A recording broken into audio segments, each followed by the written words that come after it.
despite all this craziness that's going on this offseason, all the players the Niners have lost and all the nothing they've done to replace them, on DraftKings, the Niners are favorites to win the NFC West. Like plus 125, Rams like plus 180, and then Seahawks, Cardinals both like plus 600. How do you explain that one? That's not real. That's real? It's real.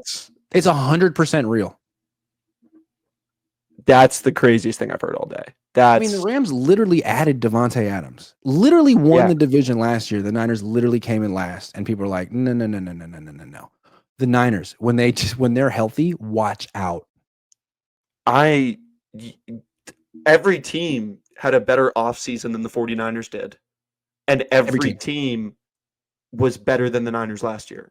Like, I don't know how that makes sense. Like, none of that adds up. Like, even the Seahawks, who did like the biggest trade, they got rid of Geno, they got rid of DK. They still got Cooper Kupp, who just won like Offensive Player of the Year a few years ago.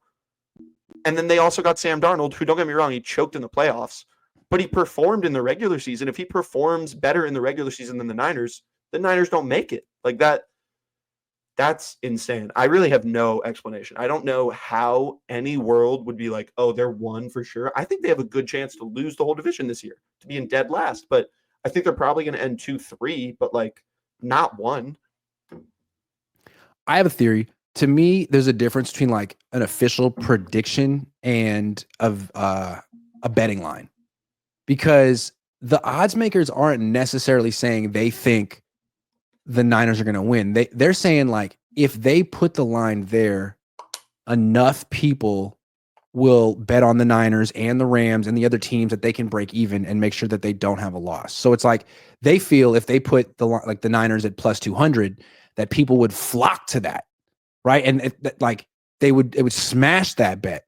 And to me, so this really reflects the general public's perception of the 49ers. Despite everything that happened last year, Joe casual fan who bets on football futures in March thinks the Niners are good and that they just lost a bunch of people who don't matter, and they still have Kyle Juszczyk and McCaffrey's coming back and they're good. I guess there are a lot. I mean, that's kind of what a certain segment of Niners YouTube is all about, right? Talking about that kind of stuff. I just don't. It seems so unrealistic. Yeah, I feel like the very much casual fan, they hear Kyle Shanahan's name and they're like, oh, good things, and they think that the team's really solid. But I think the people that were like witnessing the offseason and were like at least trying to pay attention and have, Rappaport and Schefter like followed on Twitter, like those type of people, if you got that, you're aware that the Niners are weak right now. Like, though, I feel like the whole conversation just like 2 years ago was that the window's closing and they need to like go now. And now we're 2 years later and they haven't won. So if you have a brain, you should put the pieces together that the window's still closing if they're losing players. So I just don't. I feel like if you are like, let's say I'm the casino and I put the line all the way in fourth, obviously, yeah, people would probably spam that. But I just would be like, well, it's not going to happen anyway. So like, who cares? Like, they're just going to lose their money. Yeah. And to me, it's like people have done revisionist history on what happened last year.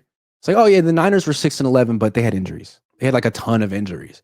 And so they won't this year. They'll have better injury luck and they'll be fine. Did they have a ton of injuries last year? Like Ayuk went down. That was big, but is he coming back? Is he going to be back for week 1 or week 10? And what will he be when he comes back? Trent Williams was there for a lot of those losses. And how many games is he going to play this year? Yeah. The one guy they really didn't have for like most of the time was McCaffrey. And he's great, or was. But is he going to be 2023 McCaffrey this year? Is he going to play 17 games, or is he going to be? I mean, he's 20. He's going to be 29. He has a ton of tread on his tires. Is he going to be in and out? I don't know. So it seems like if you really look at the injury excuse, it's the guy that was out was CMC, and you're counting on him to bounce back, be durable, carry a team, and then maybe like 5 or 6 rookies to be really good as well. That's when the Niners win the NFC West. Yeah. That seems right to me. And it ties into something that one of the things that really upsets me about football sometimes is I get it. It's like one of the most physical sports possible, but teams that use injuries as an excuse, they forget like the one line in football that has always remained, and that is next guy up. So like it doesn't matter. Like if you're next, then it's your time, so you better do it. And if you don't Also, have the guys that'll greatest do that, ability is availability, right? And you're invested in all these guys who are on the downside of their career and are starting to miss a lot of games. So if you invest in Christian McCaffrey, the gift is that he's a great player. The curse is that he's off the field a lot, and he was like that in his 20s. you're In gambling retrospect, on. you should just be grateful that you got as much Christian McCaffrey as you did.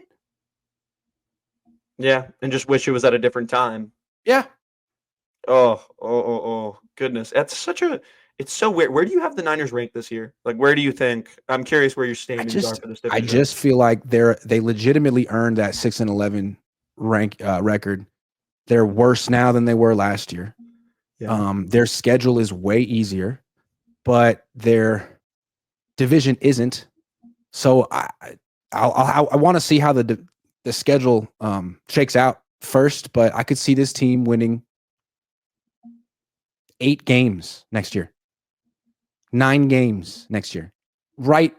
As mediocre as it gets. Wild card team, basically.